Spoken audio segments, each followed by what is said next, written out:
আমাদের দেশে আমাদের মতো মানুষদেরকে তো এখনো নাগরিকত্বই দেওয়া হয় না। শ্রীমান লিখবে না শ্রীমতী লিখবে সেটাই বুঝে উঠতে পারে না। তারা বাংলাদেশে কেন যাবেন? তারা বাড়ি থেকে যারা বেরিয়েছেন তারা বার্থ সার্টিফিকেট কিভাবে দেবেন? এই কাগজপত্রের দায়িত্ব তার নয়, এটা দরকার সম্পূর্ণ ব্যর্থতা সরকারের। তো সেটা নিয়ে একটু ভয়তে আছি আমি।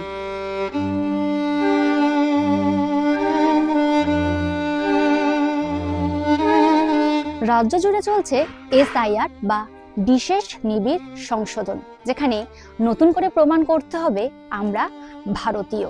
তবে একবিংশ শতাব্দীতে দাঁড়িয়ে এখনো যে সমস্ত মানুষ সমাজের চোখে অবহেলিত, নিজেদের পরিচয়ের জন্য যারা প্রতিনিয়ত লড়াই করছেন, কাদের কথা বলছি বলুন তো? একদমই ঠিকই ধরেছেন, তৃতীয় লিঙ্গ বা রূপান্তরকামী মানুষদের কথা বলছি, যারা হয়তো এই এসআইআর নিয়ে আতঙ্কিত। তার কারণ রাষ্ট্রীয় পরিচয়ের তালিকায় যে 11টি নথির কথা উল্লেখ রয়েছে সেখানে কিন্তু নেই এনাদের কথা। আর তাই এই এসআইআর আবহে এনারা ঠিক কি বলছেন, কতটা আতঙ্কের মধ্যে রয়েছেন? দেখুন, এই এসআইআর এর নামে এই যে বেনাগরিকরণ বা এই নাগরিক এনআরসিকে লাগু করা, এটা ব্যক্তিগতভাবে আমি মনে করি খুবই সমস্যাজনক। এবার ধরুন, যারা বৃদ্ধ বৃদ্ধা ট্রান্স মানুষ, যারা বৃদ্ধ বৃদ্ধা হিজড়া সম্প্রদায়ের মানুষ, তারা প্রচন্ড বিপন্নতার মধ্যে পড়বে। এবং 2002-এর পরে যাদের লিঙ্গ পরিবর্তন হয়েছে এখনকার, এবং নামও যারা পরিবর্তন করেছেন, আমি দুভাগে ভাগ করব। যারা লিঙ্গ পরিবর্তন করেছেন, নাম পরিবর্তন করেছেন, যারা লিঙ্গ পরিবর্তন করেননি কিন্তু নাম পরিবর্তন করেছেন 2002-এর পরে, তো তাদের এখনকার নাম আর আগেকার নামের ভোটার মিলবে না। আচ্ছা, বিএলও যে এনুমারেশন ফর্মটা দিয়ে যাবেন, বহু ট্রান্স মানুষ, আমাদের সম্প্রদায়ের মানুষ আছেন যারা বাড়ি থেকে বাধ্য হয়ে বেরিয়ে এসেছেন। এনুমারেশন ফর্ম তাদের বাড়িতে পৌঁছাবে, বাড়ির লোক দেবে না। বাড়ির লোক অনেক সময়, যাদের অনেকের বাবা মা মারা গেছে, নেটাল ফ্যামিলির যারা, তারা অনেকে সম্পত্তি এনক্রোচ করবে বলে তাদেরকে বলবে যে মরে গেছে বা নেই বা সম্পর্ক নেই, এখানে থাকে না। ফলে তাদের হাতে এনিউমারেশন ফর্মটা পাবে না, তাদের হাতে পৌঁছাবে না। এবং বাবা মার নথিও তাদের হাতে এসে পৌঁছাবে না, তাদের দেওয়া হবে না। Transgender person protection of rights, যেটা টিজি অ্যাক্টে, কিন্তু সেখানে ক্লিয়ারলি ট্রান্স আইডেন্টিটি কার্ড একটা valid government proof, ID proof. এখানে যে কটি ক্রিডেন্সিয়াল চাওয়া হয়েছে তার মধ্যে কিন্তু টিজি আইডেন্টি কার্ডটা নেই। অনেক আমাদের সম্প্রদায়ের মানুষ আছেন যারা ইংরেজি জানেন না, যারা টিজি আইডেন্টি কার্ড সম্পর্কে অবগতই নয়। বাড়ি থেকে যারা বেরিয়েছেন তারা বার্থ সার্টিফিকেট কিভাবে দেবেন? বাড়ির লোক তো প্রথম কাজে সিংহভাগ ক্ষেত্রে করে সমস্ত ডকুমেন্টস আটকে দেয়। যারা ক্লাস 10-এর আগে বাড়ি থেকে বেরিয়েছেন বা 10-এর পর বেরিয়ে এসছেন, বাড়ির লোকের কাছে সব জন্ম সার্টিফিকেট, সমস্ত সার্টিফিকেট আছে, তারা বাড়ির লোক সেটা তো আটকে দেয়, সব পুড়িয়ে দিয়েছে। এরকম আমরা কাজ করতে গিয়ে আমাদের লিভড এক্সপিরিয়েন্স আছে, দেখেছি গ্রাউন্ড লেভেলে বহু ট্রান্স মানুষের ডকুমেন্টস বাড়ির লোক পুড়িয়ে দিয়েছে, দেয়নি, রিফিউজ করে দিতে। তারা কি করবেন? সিংহভাগ একটা কমিউনিটির মধ্যে সিংহভাগ অংশ আছে যাদের আধার কার্ডটাই নেই। ভোটার কার্ড তো বাড়ি ছেড়ে চলে আসার পর থেকে হয়তো অনেকে 18 বছর বয়সের আগে বাড়ি ছেড়ে চলে গেছে, তারা ভোটার কার্ড বাড়ির লোক তার দূর ছায়, তার কোনো চিহ্নই বাড়িতে রাখে না, তো ভোটার কার্ড তো দূরের কথা। অনেকের তো নেই, মানে আধার কার্ডটাও যে সহজলভ্য সব থেকে, যেটা বাড়ির কোনো আধার সেন্টারে গেলে আধার কার্ডটা বানিয়ে নেওয়া যায়, সেটাও তারা বানিয়ে উঠতে পারেনি। তো আমার মনে হয় বিএলওদের কাছে আমার একটা অনুরোধ, তারা যদি এটাকে একটু কনসিডার করেন, তাদের কাছে বলবো আপনারা একটু অ্যাওয়ার হন যে ট্রান্স মানুষদের কাছে যখন আপনারা যাবেন তাদের কাছে ডকুমেন্টসটা কি চাইবে, কি ডকুমেন্টস আপনাদের জন্য সুবিধে, সেটা একটু আপনাদেরকেই ঠিক করতে হবে। আমাদের রাজ্যে, আমাদের দেশে আমাদের মতো মানুষদেরকে তো এখনো নাগরিকত্বই দেওয়া হয় না। এই আমাদের সব থেকে যন্ত্রণার কথা হচ্ছে যে আমাদের মতো মানুষদের ভোটার ভাবা হয় না, তাই উন্নয়ন নেই। ভোটারটা ভাববে কি করে? ভোটার কার্ডই তো নেই।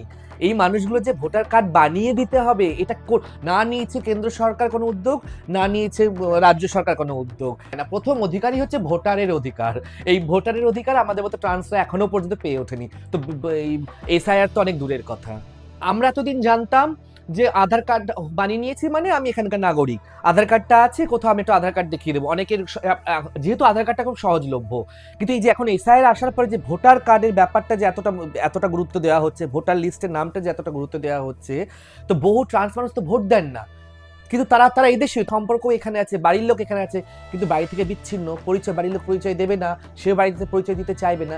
সেই মানুষগুলোর ক্ষেত্রে কি হবে, এটা যদি একটু সরকার বিবেচনা করে, আমার মনে হয় আমাদের মতো বহু ট্রান্স বোনেদের উপকার হবে। তারা বাংলাদেশে কেন যাবেন? এই কাগজপত্রের দায়িত্ব তার নয়, এটা দরকার সম্পূর্ণ ব্যর্থতা সরকারের। সরকার সেই আমার ট্রান্স ভাই বোনেদের কাগজপত্র তৈরি করে দিতে পারেনি। তালি মেরে বাচ্চা সিগনালে দাঁড়িয়ে ইনকাম করে খায়, সে লেখাপড়াটা যখন জানে সে এইগুলো নিয়ে ভাববে কখন? তার তো সারাদিন পেটের ভাত করতে সময় চলে যায়।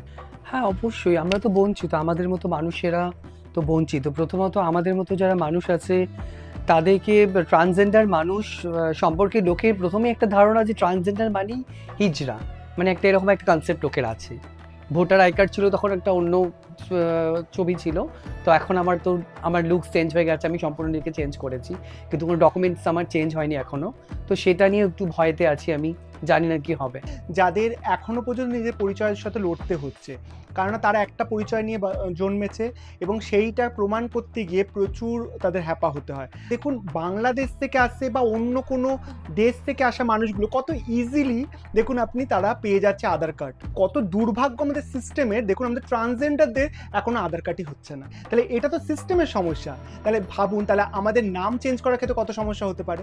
যারা আধার পাচ্ছে না, প্যান পাচ্ছে না, সেখানে তো এসআইয়ের মতন এত বড় একটা পাহাড় ওদের মাথায় পড়ে গেছে হট করে, তারা কি করে করবে?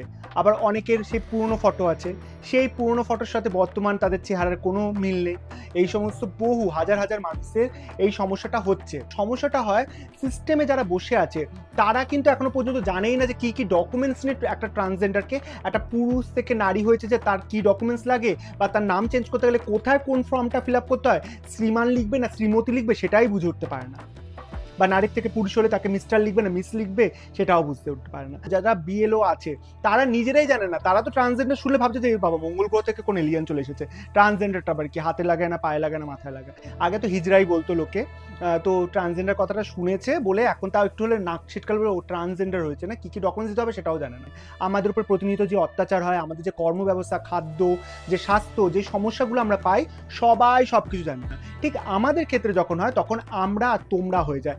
আমরা কিন্তু সবাইকে নিজের মনে করি, কিন্তু মেন স্ট্রিমের লোকেরা আমাদেরকে তোমরা করেই রাখে। তৃতীয় লিঙ্গ বা রূপান্তরকামীদের দাবি ইলেকশন কমিশন যাতে এনাদের জন্য বিশেষ কোনো ব্যবস্থা নেয়। এবার এটাই দেখার ইলেকশন কমিশন এনাদের জন্য কোনো বিশেষ ব্যবস্থা নেয় কিনা। ক্যামেরায় শুভজিৎ মুখোপাধ্যায়ের সঙ্গে প্রিয়াঙ্কা পাত্র, সংবাদ প্রতিদিন.in।